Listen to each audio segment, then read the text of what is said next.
Hi, my name is Keeper Catran-Whitney.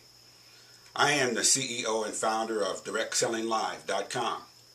I'm also the publisher of Direct Selling Live's magazine, Distributor Magazine. I am the owner of MLM Black Woman and a number of other media and communications properties in the industry of direct selling. I'm not here to talk about direct selling. I'm here to talk about something more important. I'm really just going to be talking off the cuff here about this.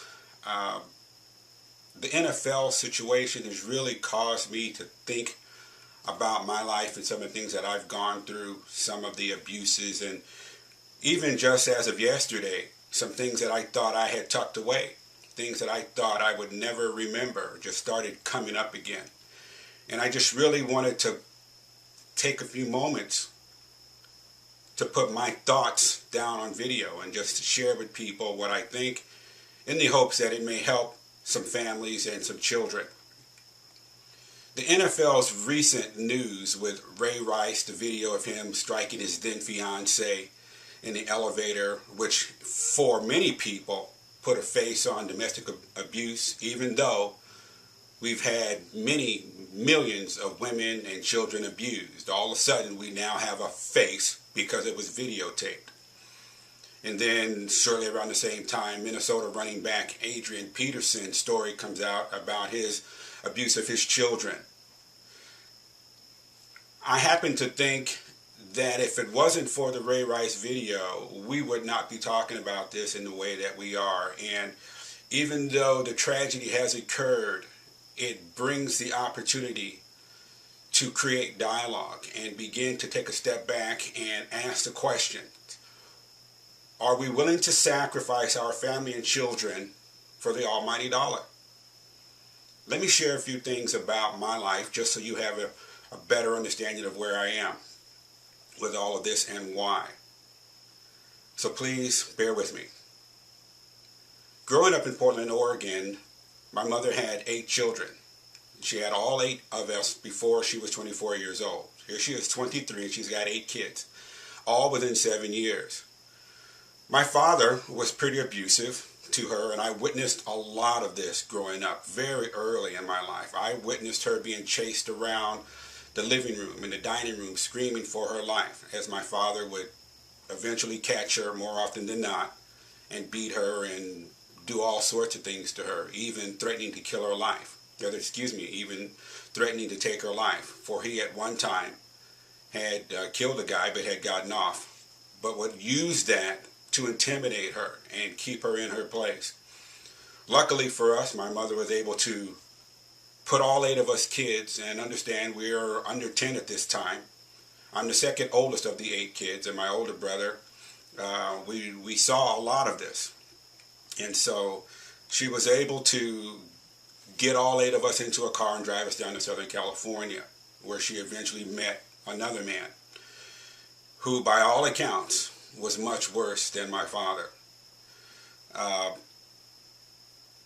Some of the things that we went through physically, emotionally, spiritually, mentally was very, very rough for a bunch of kids.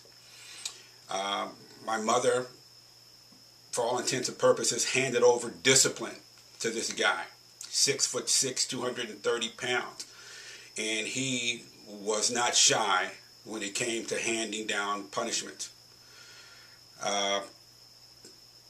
Recently, I heard Charles Barkley discuss the nature of punishments back in the 60s, 40s, 50s, 20s, 30s, you name it, saying that if we are going to punish Ray Rice or punish Adrian Peterson, then most of the families in the South should be punished as well. Just because that was the norm back then doesn't mean that is the norm, and certainly an acceptable practice today. So some people really need to check what it is they're saying and why. Coming to the defense of these guys is abhorrent.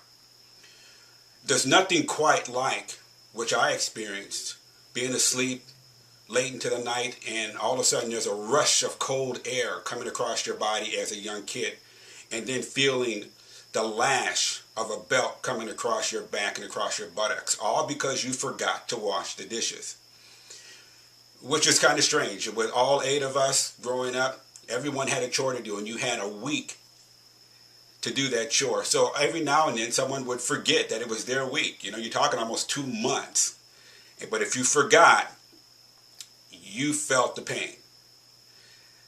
We, as children, like Adrian Peterson's kids, got spanked with a switch. In our case, if you went out and got a switch and it was too fat, you had to go back outside and get a thinner switch, because it could snap better, it could hurt more, it would leave much more of a sting. One of the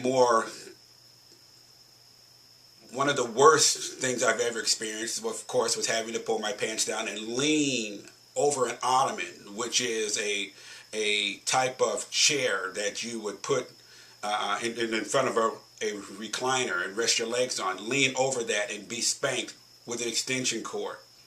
That happened to me a few times. And then, as we're down here in Southern California, and this guy is doling out punishment, we come to find out much later, years later, that he molested 2 of my sisters and was on his way to a 3rd. As parents, we are entrusted with the life and the protection of our children. They have nowhere to go. I had nowhere to go. My brothers and sisters had nowhere to go. If the people that we love and we are looking to protect us are the ones abusing us, you're pretty much stuck. So the question becomes, who speaks out for the children? It wasn't until I began to think about doing this video that I remembered another incident. My mother at one time hired a babysitter. Her name was Ann. And when my mother would go to work, and would have us clean the house and help her do things. But it wasn't until I started to really begin to think about some of the other extracurricular things that she had us do that I began to realize, as of this morning, that was sexual abuse. What Ann would do, she would lie down on a bed and ask me and my older brother to give her alcohol rubs. She would grab a bottle of alcohol, get some cotton swabs, and say, okay, rub me down with alcohol. And she would open her shirt and expose her breasts and say, okay, you guys, give me my alcohol rub. This was 2 or 3 times a week.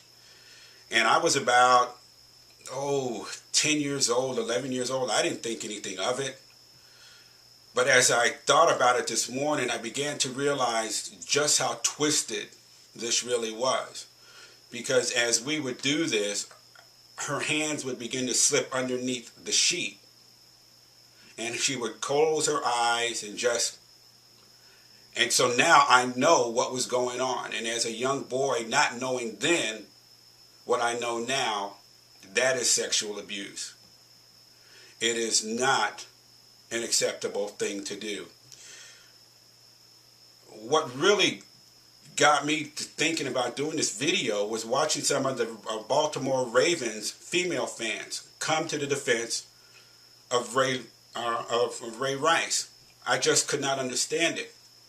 To say that we support a guy who just knocked out a woman, spat on her multiple times, and say we support him means you do not understand the gravity of the situation. Because if that were you, if that was your daughter, if that was your neighbor, if that was your niece, if that was your grandmother, if that was you, would you be supporting Ray Rice? No, all hell would break loose for you, and it should. Just because you are in support of the football team doesn't mean you support the man who's committing such atrocities, such abuse to other women. You should know better. It's like the NFL saying we are going to put all this off to the side, or we're going to really closet this, keep it under control. Because as long as they are buying our products, we're okay. If NFL owners are doing things that they should not be doing and the scandal could be kept at bay, as long as we're buying tickets to their games or buying their jerseys or buying their footballs, it's okay. So the message is we will sacrifice the family. We will sacrifice the children for the almighty dollar. This leaves tremendous scars. Some of the scars you can see. Some of the scars you can see that children have gone through, some of them are physical, but as you get older, the physical scars start to disappear. But the more challenging ones that you carry on with your life through adulthood are the ones you cannot see. The mental scars, the emotional scars, the spiritual scars. These are invisible, but they last a lifetime. And not only do they last a lifetime, they can help create a cycle of violence that goes on for generation after generation after generation. Through the intimidation of the weak and the vulnerable, typically it is men who are abusing women and children. Through the intimidation of the weak, you're able to keep kids locked down. So much so that they won't say anything. We did not say anything for years, and when we did, no one believed us. But we went through hell a lot of times in our house. So as the NFL protects their brand, it caused me to think families are a brand. My name, Catran-Whitney, that's a brand for me and my wife and my 2 kids. Growing up, the name Whitney, that's a brand. If your name is Williams and you're part of the Williams family, that is your brand. Johnson, that is your brand. Horowitz, that is your brand. Jones, that is your brand. Whites, that is your brand. And as I thought about this, when abuse takes place in the family, and you are asked to not say anything or intimidated to the point to where you don't say anything till the scandal doesn't break out amongst your friends and family, you are being sacrificed. You are becoming emotionally disengaged by your family, by your parents, or who's ever doing the abusing. We're like the NFL. We're like the NBA when scandals happen. Protect the brand at all costs. That's what it was like for us. We happened to be very popular entertainers at the time, and so it was even more incumbent upon us to protect the brand. When you are with a record company, protect the brand. No, the record companies did not know.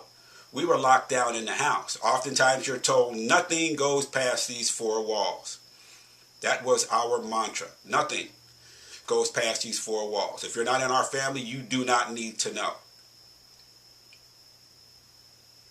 And so with that, you carry scars, emotional, spiritual, and mental.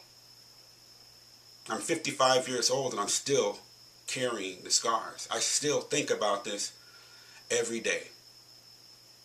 Every single day. Because the question comes back to who speaks for the children? Who speaks for Adrian Peterson's children if that news did not break out? Who would have spoken for Ray Rice's fiance if there was no video? Who speaks for the millions of women who have hid their story in an effort to protect the family? I don't know what you do. I really don't. But I know this. When the NFL is willing to sacrifice family and children in order to make billions and billions of dollars, something needs to be done. A message needs to be sent. Because if children are our future, who speaks for the children?